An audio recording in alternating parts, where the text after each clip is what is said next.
dire. Je vais y arriver, je vais y arriver.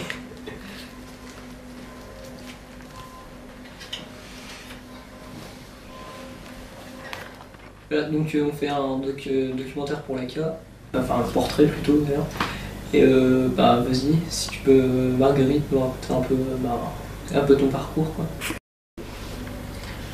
Alors, mon parcours, j'ai perdu ma maman très jeune, j'avais 10 ans, et le dernier de mes frères n'avait que 3 ans. Donc, à peine 3 ans. Donc, ça n'a pas toujours été très facile, il fallait entre nous qu'on se débrouille, d'autant plus que j'avais quand même aussi un papa malade. Ce qui a amené à ce que je me suis toujours un petit peu occupée des autres. Et je suis restée chez mes parents jusqu'à ce que mon dernier frère se marie. J'ai passé l'examen d'entrée à l'école d'infirmière, j'ai été reçue et j'ai fait mes 2 années de formation. Ce qui fait que je suis toujours restée à l'hôpital et j'y ai travaillé 30 ans avant d'être à la retraite. T'as bien tout remonté déjà. Parce que t'as commencé pas forcément très haut.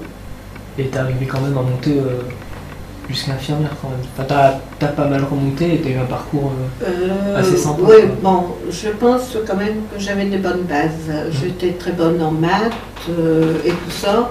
Et le certificat d'études de mon temps équivalait peut-être pas au bac d'aujourd'hui, mais ouais. C'était quand même déjà quelque chose. Ouais, c'était plus facile en même temps à ce moment-là, peut-être. En même temps, c'est ce qu'on dit tout le temps, mais bon, voilà. Est-ce que tu peux nous raconter ce qu'on disait de toi à l'hôpital? Alors, mes collègues disaient toujours, si Marguerite elle l'a dit, c'est que c'est vrai. Soit que c'était pour la surveillance d'un traitement ou quelque chose. Et les malades aimaient beaucoup quand c'était moi qui travaillais, parce que ça devait les sécuriser. On aime bien quand c'est vous, ça nous rassure.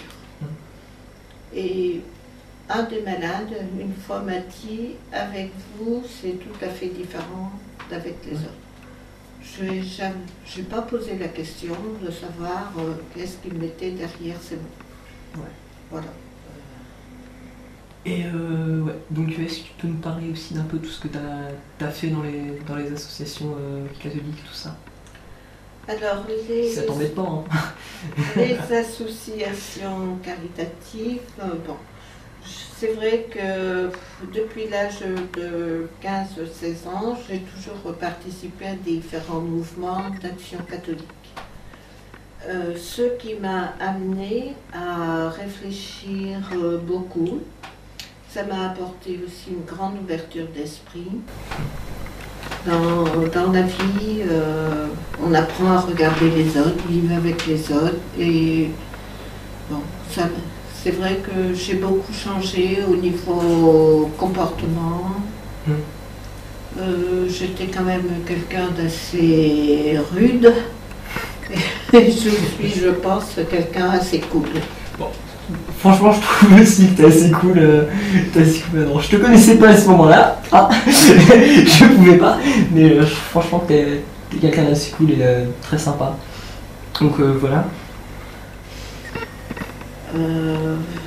J'ai été débauchée par un prêtre qui avait sans doute dû remarquer. Enfin là non plus, j'ai pas posé de questions.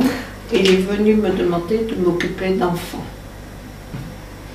Alors j'ai dit oui, et après, bon, plus ou moins, j'ai quand même été en contact avec beaucoup de mouvements à l'extérieur, et j'ai même été pour des comptes rendus de rencontres à Paris. Et nous avons accueilli au niveau de l'ACE, donc l'Action catholique des enfants, une famille qui nous semblait assez défavorisée. Peut-être pas tellement matériellement, mais c'était beaucoup plus pour un suivi scolaire défavorisé à ce niveau-là. Et petit à petit, on voit ces jeunes évoluer, qui prennent leur place Et bon, ça fera peut-être pas des savants, mais ils sont surtout Ouais. des manuels. Et quoi qu'on dise, ils comprennent quand même très bien des faits de société. C'est le cinéma muet, alors. Je suis doué, hein. Attends. Ah merde, ouais, c'est con. Ça va? On n'a pas commencé.